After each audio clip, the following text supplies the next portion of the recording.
The stadium buzzed with quiet pride, the kind that settled into the chest rather than spilling out as noise.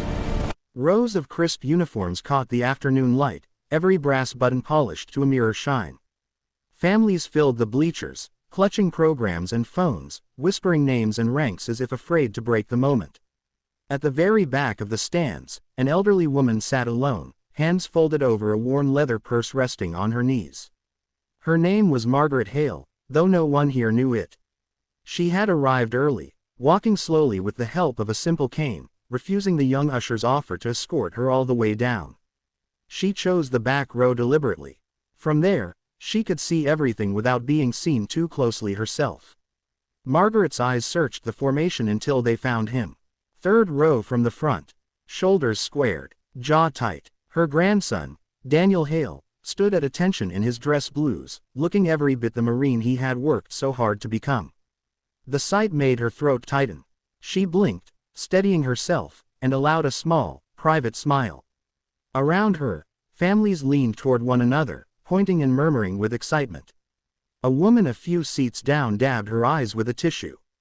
Someone laughed softly when a recruit shifted just a hair too slow and earned a sharp glance from a drill instructor. Margaret absorbed it all quietly, like someone revisiting a familiar place after many years away. She wore a simple long-sleeved blouse despite the warmth. The fabric was loose, the cuffs buttoned carefully at her wrists. It wasn't fashion, it was habit. When the commanding officers entered, the stadium snapped to attention. The sharp cadence of boots against concrete echoed through Margaret's bones. She straightened unconsciously, her spine remembering what her body sometimes forgot. Her fingers curled slightly, nails pressing into her palm, as if grounding herself. As speeches began, her mind drifted. She remembered Daniel as a boy, chasing fireflies in her backyard, asking endless questions about the old photographs she kept in a cedar box. He had always been drawn to the pictures of uniforms, medals, and unfamiliar faces. She had never said much.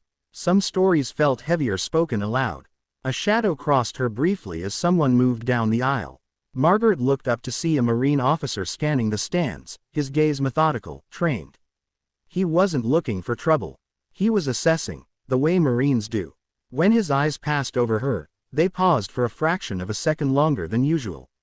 Margaret felt it, that instinctive awareness. She adjusted her sleeve without thinking, tugging it lower, though it already covered her wrist completely. The officer frowned slightly, as if something didn't quite add up, then continued on. Margaret exhaled slowly. She told herself she was just imagining things. After all, she was just a grandmother watching her grandson graduate. That was all anyone needed to know. Below, Daniel remained perfectly still, unaware that high in the stands, the past was sitting quietly, watching him step into his future. The ceremony moved forward with practiced precision. Names were called. Boots struck the ground in perfect rhythm. Applause rose and fell like waves against a shore. Margaret listened carefully, every sound sharp in her ears, every movement pulling at memories she kept carefully folded away. As the graduates were dismissed into a brief break before final formation, families began shifting in their seats. Some stood to stretch, others leaned over railings, hoping for a closer look or a quick wave.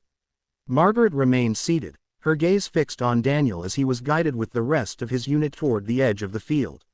A voice cut through the low murmur behind her. "Ma'am." Margaret turned slowly. A USMC commander stood one step down from her row. His posture was relaxed but deliberate, his eyes respectful yet searching.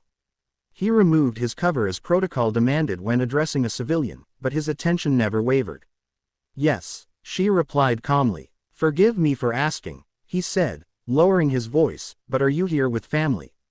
Margaret nodded. "My grandson." The commander followed her gaze to Daniel, then back to her. "Hale?" he asked. She smiled faintly. "That's right." He hesitated, then gestured gently toward her wrist. "I couldn't help but notice earlier. When the officers marched in, you reacted, like a Marine." Margaret's fingers tightened around her purse. "Old habits," she said evenly. The commander studied her for a moment longer than etiquette usually allowed. "May I?" he asked, motioning toward the empty seat beside her. She considered him, then nodded. He sat, careful to keep a respectful distance. You carry yourself with a lot of discipline, he said. Most civilians don't stand straighter when the colors pass. Margaret gave a small, knowing breath of laughter. Some things don't leave you. The commander glanced again at her sleeve. And the way you adjusted your cuff, he added quietly. Marines do that when they're hiding ink they don't feel like explaining. That landed closer to the truth than she expected. For a long moment, she said nothing. The noise of the stadium seemed to fade, replaced by the hum of memory. Slowly, deliberately, Margaret unbuttoned her cuff and rolled her sleeve back just enough to reveal faded lines of black and blue. The tattoo was old, its edges softened by time, but unmistakable. An eagle, a globe, an anchor. The commander's breath caught. That's not common, he said carefully. Especially not for someone of your generation. Margaret met his eyes, steady and unflinching. It wasn't common to let women serve either. Didn't stop us. His expression shifted from curiosity to something deeper. Respect, recognition. You were USMC, he said, no question in his voice now. Yes, she replied simply. Long before my grandson ever dreamed of it. Below them, a whistle blew, calling the recruits back into formation. Daniel jogged into position, unaware of the silent exchange unfolding above him. The commander stood, placing his cover back on his head. Ma'am, he said, his voice firm with conviction, thank you for being here today. Margaret nodded once. I wouldn't miss it. As he walked away, she rolled her sleeve back down, buttoning it carefully. Her heart beat a little faster now, not from fear, but from something else. The past had surfaced, just briefly. And somehow, it felt right. On the field, the Marines snapped back to attention. Among them stood Daniel Hale, carrying a legacy he was only beginning to understand. The final formation began under a sky softened by late afternoon light. The commanding officer stepped forward, voice strong and steady as he addressed the new Marines. Words like honor, commitment, and legacy carried across the stadium, landing differently on every listener. For Margaret, each word felt personal, earned. Daniel stood tall, sweat tracing the edge of his collar, heart pounding with pride and disbelief. He had made it. Months of exhaustion, doubt, and discipline had led to this exact moment. As the command to be dismissed rang out, the formation broke with sharp precision, and suddenly the field was alive with motion. Families rushed forward, cheers erupting, names shouted. Daniel scanned the crowd instinctively, eyes searching until they found her. High in the stands, his grandmother lifted her hand in a small wave. No tears, just that familiar calm strength he had always known. He smiled, relief flooding his chest, and made his way toward her. As Margaret stood, leaning lightly on her cane, she felt a presence beside her again. The USMC commander had returned, this time not scanning, not questioning. He stopped, turned toward her, and came to attention. Margaret was startled. You don't need to do that, she said softly. Yes, ma'am, he replied, voice firm. I do. Nearby conversations quieted as a few people noticed. The commander raised his hand in a crisp salute, held perfectly. Margaret didn't hesitate. She straightened, lifted her chin, and returned the salute with a precision that erased decades from her posture. For a brief moment, time folded in on itself. Past and present stood face to face. The commander lowered his hand. Your grandson carries a powerful legacy, he said. Whether he knows it yet or not. Margaret smiled, eyes following Daniel as he climbed the steps toward her. He's earned his own, she replied. That's what matters. Daniel stopped short when he saw the commander standing beside his grandmother. Sir, he said, confused, then glanced at Margaret.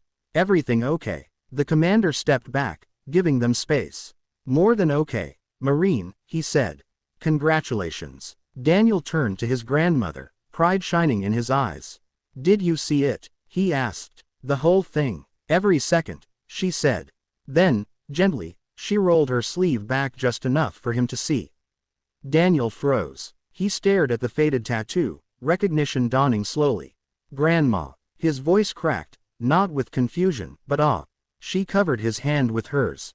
I was here before you, she said quietly. And I'll be here after. But today is yours. Daniel swallowed hard, then pulled her into a careful hug, holding her as if she were made of history itself. Around them, life continued. Laughter, photographs, celebrations. But in that small space, something powerful had been passed on without ceremony or speeches. Margaret looked once more at the field, then back at her grandson. The question she'd been asked earlier echoed faintly in her mind. Why are you here? She knew the answer now more than ever. If you felt the strength, sacrifice, and legacy in this story, don't forget to subscribe to the channel Warrior Women Stories, where untold courage and forgotten heroes continue to rise.